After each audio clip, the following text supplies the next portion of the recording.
Bonjour tout le monde. La méditation, vous connaissez. Mais la méditation sur les tout petits, est-ce que vous connaissez vraiment?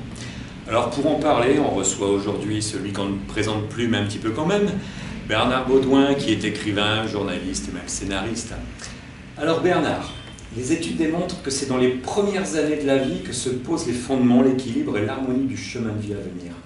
Alors est-ce que la méditation peut contribuer à cela? Oui, certainement. Maintenant, on a un certain nombre d'expérimentations, de mise en pratique dans un certain nombre de pays qui démontrent qu'effectivement, depuis de très jeune âge, les enfants qui ont 5 ans, 6 ans à peine, on peut tout à fait faire de la méditation. Il faut savoir qu'on a une grande expérience maintenant des pratiques de méditation chez les adultes. On sait très bien comment arrêter le flux des pensées, comment prendre le temps, comment faire la part des choses qui sont passées et qu'on aurait tendance à garder encore un peu toujours dans sa tête dans le présent, comment on peut aussi éviter d'être trop dans le virtuel d'un avenir hypothétique en ayant des idées de ce qu'on voudrait faire et tout ça, et pour se poser. La méditation, c'est ça, c'est-à-dire qu'à un moment donné, on arrête tout et on se pose, on se calme, on respire et on est vraiment dans l'instant présent. C'est ce que les Asiatiques disent quand ils disent ici et maintenant. C'est on prend conscience. Il y a aussi plein de théories sur la pleine conscience. Je veux dire, on prend conscience de où on est, de ce que l'on est, on ressent son corps, on écoute son corps, on respire profondément, et du coup, ça pacifie toutes les émotions, ça pacifie toutes les choses qui nous débordaient. On est, dans la vie de tous les jours, sans arrêt bombardé d'informations, on a les pensées qui partent dans tous les sens, on a des problèmes pour se concentrer, il y a les appareils, il y a toutes ces choses-là. La méditation, elle permet vraiment d'arrêter et de retrouver, de se reconnecter avec notre rythme biologique personnel. Ce qui est intéressant avec les enfants, c'est que les enfants, justement, comme vous le disiez, sont des petits êtres, et c'est justement dans les toutes premières années de la vie que vont s'ancrer, se figer les fondements de ce que va devenir l'individu, en fait. C'est intéressant à ce moment-là, justement, de protéger ça. Or, aujourd'hui, dans le monde hyperactif et très rapide dans lequel on est aujourd'hui, qui est en mutation permanente, les enfants, ils sont en première ligne. C'est-à-dire que les enfants, ils reçoivent une foule d'informations qui n'ont rien de naturel par rapport aux petits êtres qu'ils sont et à l'évolution normale qui devrait être la leur, qui est l'évolution normale d'un individu. Ils reçoivent les informations de la télévision, des téléphones portables, des tablettes, des parents. Il y a la pression des parents, il y a la pression de l'école, très tôt, de plus en plus tôt maintenant. Il y a la pression des choses qu'il faut faire, qu'il ne faut pas faire, il y a la nourrice, il y a toutes ces choses. Ce qui fait que c'est une multitude d'informations, et les enfants, très très souvent, ne savent plus, parce que d'un individu à l'autre qui est le référent, ça peut changer. Il y a des systèmes, il y a des ondes, il y a des choses très négatives et tout ça.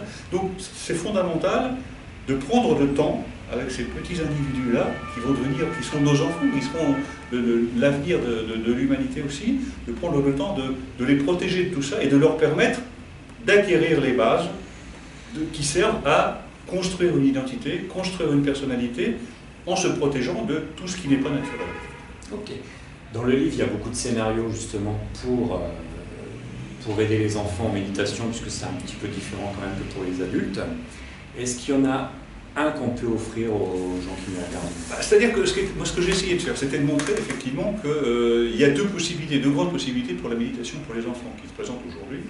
C'est-à-dire qu'on a un certain nombre de pays avec en pointe, par exemple, les États-Unis ou la Belgique, qui ont déjà intégré ça dans des écoles, c'est-à-dire où effectivement les enfants, dès 5 ans, c'est une matière comme les autres. Tous les jours, on fait un moment de méditation. Alors, c'est pas 1 heure de méditation, ça peut être 5 minutes, 10 minutes et tout ça, mais il y a des processus où les enfants savent s'asseoir, savent prendre le temps de respirer, ferment les yeux, sont tranquilles, ne pensent qu'à eux et tout.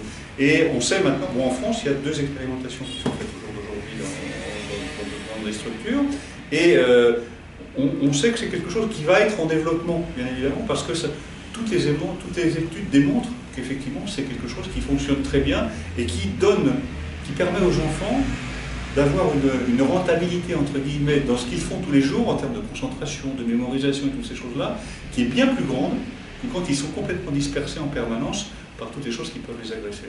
D'accord. Est-ce qu'il y a juste un exercice qui peut durer 5 minutes qu'on peut... Ah bah oui, c'est-à-dire qu'en général, bon, moi je donne dans cet ouvrage des processus effectivement qui sont d'une part des choses qui peuvent être faites à l'école par un maître qui peuvent être dans le cadre d'une classe, et puis d'autre part des choses qui peuvent être faites à la maison par un des parents par exemple, et qui va simplement faire prendre le temps avec son enfant, de lui expliquer un petit peu ce que c'est cette histoire de méditation, qu'on va se poser, et qui va lui permettre de lui dire de se mettre à l'aise, soit être allongé, soit être assis, et puis de commencer à se concentrer sur sa respiration, de prendre le temps de respiration, de se respirer, et puis par exemple effectivement de sentir ce qui se passe dans son corps.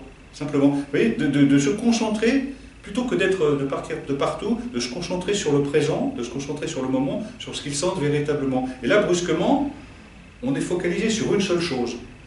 Et les enfants savent très bien faire ça naturellement, parce que même si on ne parle pas de méditation, quand vous regardez un enfant qui va regarder une fourmi marcher par terre, l'enfant il est concentré sur une seule chose, il n'y a pas de passé, il n'y a pas de présent, il n'y a pas de choses qui viennent... Il va, voilà, ou quand il va aller chercher une petite miette, qu'il va aller chercher, qu'il va mettre d'un endroit à un autre, et bien ça déjà, c'est une forme de méditation parce que c'est de la concentration sur une seule chose. Et la méditation, ce qu'elle va amener à l'enfant, c'est à être dans une seule chose à la fois, et pas à virevolter sur plein de choses à la fois, et du coup à ne pas se disperser, parce que quand on se disperse, on ne fait rien de bien, il faut faire les choses, une seule chose à la fois. Et un adulte qui est très novice en méditation, est-ce qu'avec le livre, il va pouvoir aider l'enfant et donc s'aider lui-même?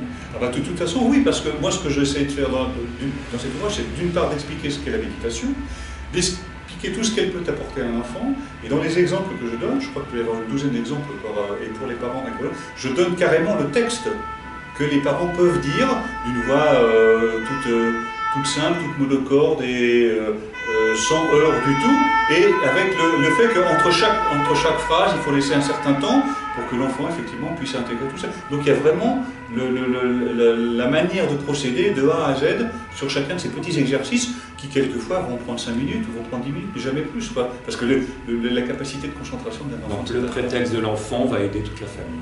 Oui, tout à fait, parce que du coup ça montre aux parents que ça peut exister aussi pour eux, et au travers de ce qu'ils vont voir et l'évolution qu'ils vont voir dans leurs enfants, ils vont comprendre que, ma foi, pourquoi est-ce qu'ils ne s'y mettraient pas eux aussi, quoi? Parce que les parents aussi sont agressés par une foule de choses à longueur de temps, et ça peut faire du bien qu'à tout le monde, effectivement, de pacifier tout ça. Donc les parents voulant faire du bien à l'enfant, c'est l'enfant qui va leur faire du bien. Exactement, exactement, tout à fait. Et ça, c'est l'interaction qu'il doit y avoir entre les gens de la même famille. Magnifique. Merci beaucoup, prenez soin de vous, méditez sur tout cela et à très bientôt.